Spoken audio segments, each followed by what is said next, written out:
Welcome to Toffee Blue View, your source for all things Everton. See what I did there, Max? Just to make sure there's no I'm unpredictable. All right. I'm Gerry. I got Max and David here. So, gentlemen, Big Sam's presser earlier today. I've written down the quotes. Hopefully these are specific. Big Sam was asked if there were any more transfers, and he said, no. I don't think so. More moving a few players on. The squad is too big. There are 33 players. Moving a few players on now is the order for us. All right? So, if you take just that at face value, it sounds not great. However, just after that, he said, the squad is getting stronger and hopefully bigger. Okay, so he complains about the squad being too big, and then he said it's going to get bigger.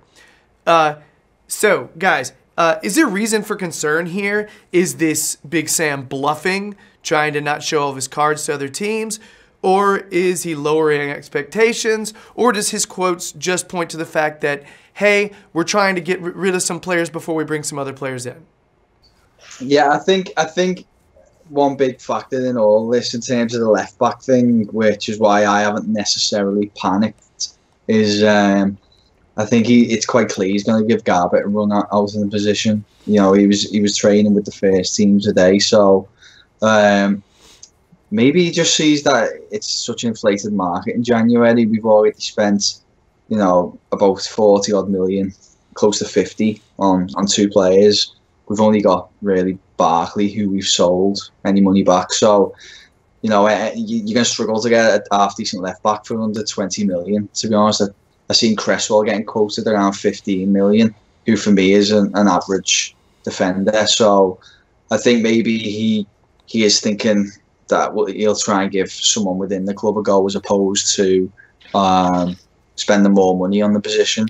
Whether you agree with it or not, I don't know. I mean, I think we vitally need some cover in that position, but I guess that's the route he's taking. Yeah, I've something that's just going through my head there. As you said, it's average players. The price tag is up there, particularly in the January market. So you don't want to risk spending 15, 20 million on a player that might not be useful beyond the short term. So I can understand why if he does, he'd just safe for giving Luke Garbutt a run in the first team, because when he did have that spell a few years back under Martinez, he put in a few pretty strong showings and he showed that he can take set pieces as well, which it hasn't really been working out for Gylfi on the set pieces so far this season. So it's nice if Garbutt is going to get in the side that we've got a left foot there available. In terms of what he commented on letting players go due to the side of the squad, me and Gerry are just talking about it before we started recording then. And fuck's sake, leave me out again. we were just talking about with Sam in particular as well. There's many different ways that you can interpret what he was talking about. Obviously, his partner speech just baffles you a little bit at times, but this might be putting a few players in the shop window. We know obviously Aaron look like he's on the way out. So yeah, I do expect to see a few players on the way out before January finishes. I think left back's coming. I don't know. I just get from being the transfer window obsessed loser that I am. I've been scouring Twitter like a fiend just because that's, here's an open moment. Let me get my phone out and see if we've linked to anybody. So I think we're going to get a left back. I think we're going to get a center back.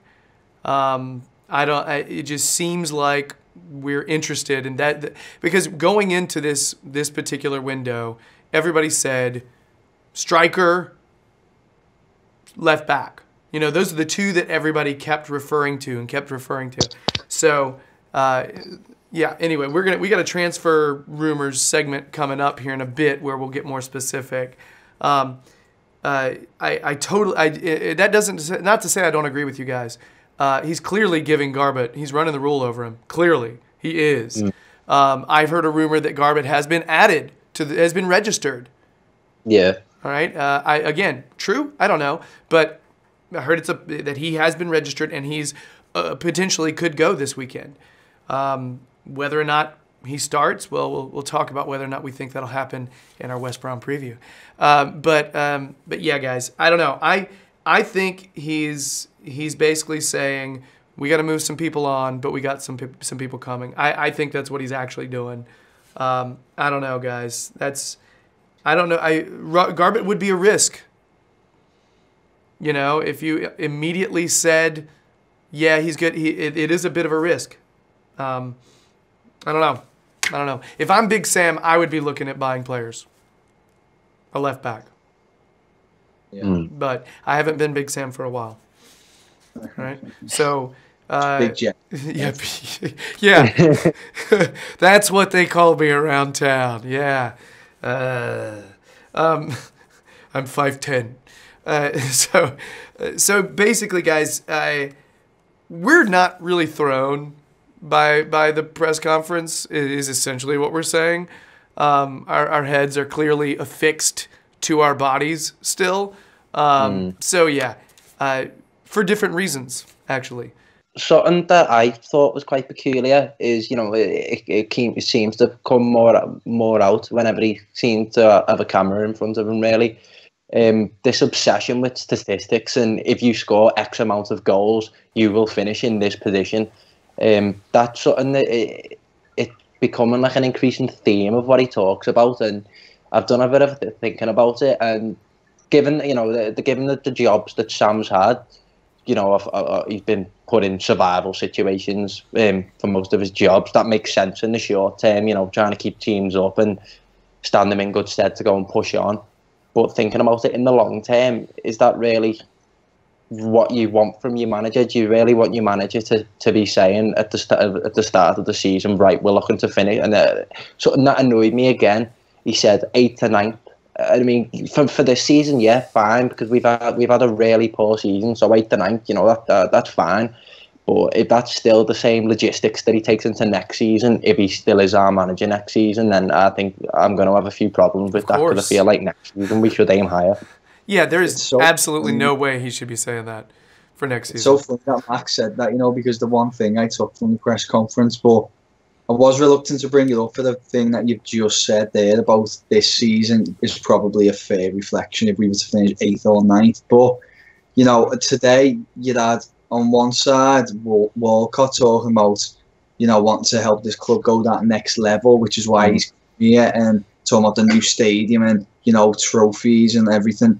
And then you've got the manager sitting next to him talking about this 8th and 9th finish, and this is what we aim for. And then it's just two completely different things, and it probably sums up Everton at the moment. You know, half is kind of, we want to go on and be this next, like, right at the top, battle elite of the Premier League, and then you've got this kind of like survival mindset still there, and yeah, that really frustrated me. But as I said, I bit my tongue because I thought maybe, hopefully, he's just referring to this season. But even for me, given how tight the league is, you know, I still hope that we could put a great run on and try and get maybe 7th again.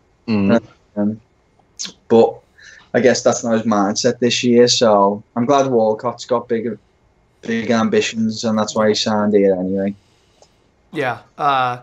You mentioned the statistics, his seeming obsession with statistics. That sounds exactly like someone else in our organization. It sounds like Walsh. All right?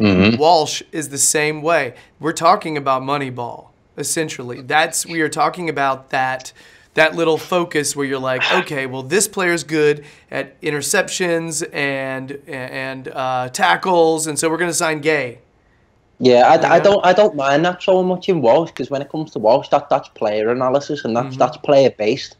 But when it comes to scoring X amount of goals in the Premier League, you usually finish about 8th or 9th. That a manager just shouldn't. I don't think.